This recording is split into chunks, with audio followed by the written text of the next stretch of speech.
श्री सतगुरु देवाय नमः। ओम श्री गणपति देवाय नमः। जय मां शारदे। भक्तों प्रणाम। मैं आज आपको बताऊंगा कि हम जब भी किसी मंदिर में जाते हैं, कहीं भी धार्मिक स्थान पर जाते हैं, तो हमें कभी भी कुछ मांगना नहीं चाहिए, क्योंकि कहते हैं मांगने से अच्छा है मर जाना। क्योंकि जो आपके भाग्य में लिखा हुआ है वो आपको मिलकर ही रहेगा। आपको मांगने की आवश्यकता नहीं है, क्योंकि भगवान जानते हैं कि आपको कब क्या चाहिए।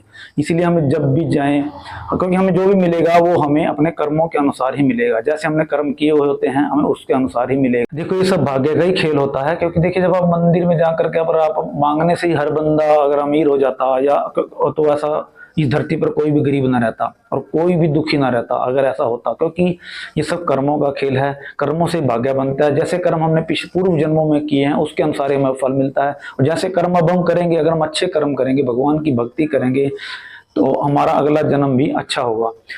तो मैं यही कहना चाह रहा हूँ कि हमें भी भगवान के मंदिर में जाके कभी भी भिखारी नहीं बनना चाहिए, बल्कि भगवान को ही भगवान से मांग लो, ताकि आपकी सारी कष्ट, सारी विपदाएं समाप्त हो जाएं। हमें कभी भी किसी भी मंदिर में, मस्जिद में, गुरुद्वारे में, हम कहीं भी जाते हैं, तो हमें सिर्फ भगवान का ध्यान नहीं करना चाहिए। क्योंकि अगर हम भगवान का ध्यान करेंगे, क्योंकि भगवान कहते हैं, ऐसा भगवत गीता में लिखा गया है कि भगवान कहते हैं कि जो व्यक्ति मेरा ध्यान लगाता है वो मुझ में ही रहता है।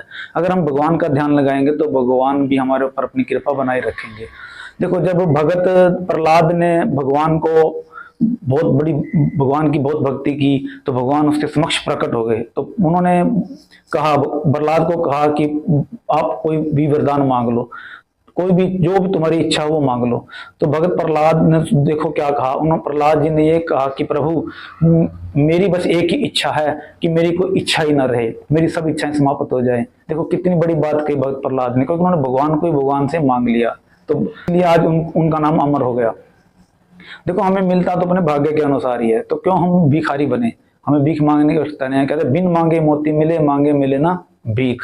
क्योंकि जो आपके भाग्य में है वो आपको मिलकर ही रहेगा। देखो, जब रावण ने विभीषण को लंका में से एक लात मारकर निकाल दिया था, देखो देखो कहाँ उसका भाग्य था। और देखो उसका भाग्य बाद में भगवान ने उसको लंका का राजा बना दिया। तो देखो भाग्य कहाँ से कहाँ ले गया। उसके बाद देखो विभीषण को देख लो। देखो, जब विभीषण को रावण ने लात मारकर लंका से बाहर निकाल दिया था, तो वो प्रभु की शरण में चले गए। तो प्रभु ने क्या किया, उन्हें बाद में लंका का राजा बना दिया। देखो, वो जो भगवान की शरण में चले गए, तो उनका भगवान उनको कहाँ से कहाँ पहुंचा देते हैं। तो उन्हें मांगने की भी जरूरत नहीं पड़ती। उसके बाद देखो, आप सुग्रीव को देखो। सुग्रीव का सब कुछ बाली ने छीन लिया था, लेकिन वो फिर प्रभु राम के साथ उनकी मित्रता हो गई, तो जिसकी वजह से उनको भी भगवान ने किष्किंधा का राजा बना दिया। तो हमें देखो सांसारिक वस्तुओं को छोड़कर, क्योंकि सांसारिक वस्तुएं सब भौतिक पदार्थ जितने भी हैं सब नाशवान है, ये साथ जाने वाले नहीं है। सिर्फ एक भगवान का नाम ही साथ जाएगा। क्योंकि यही समय है। अगर हम इसी समय अगर हम अपने आप जीवन को सुधार लेंगे, तो हमारा बुढ़ापा भी सुधर जाएगा, हमारा लोग भी सुधरेगा और लोग भी सुधरेगा। तो हमें भिखारी नहीं बनना है, बल्कि हमें प्रभु की याद में जीवन गुजारना है। यही जीवन का सत्य है, जिसके लिए हम इस संसार में आए हैं। मैं बार बार अपने वीडियो में यही कहता हूँ कि आप भगवान का जितना स्मरण करोगे, उतना ही आपका जीवन सुखमय बनेगा, आपको कभी कष्ट नहीं होगा। इसी के साथ बोलिए जय गुरुदेव, जय गुरुदेव, जय गुरुदेव।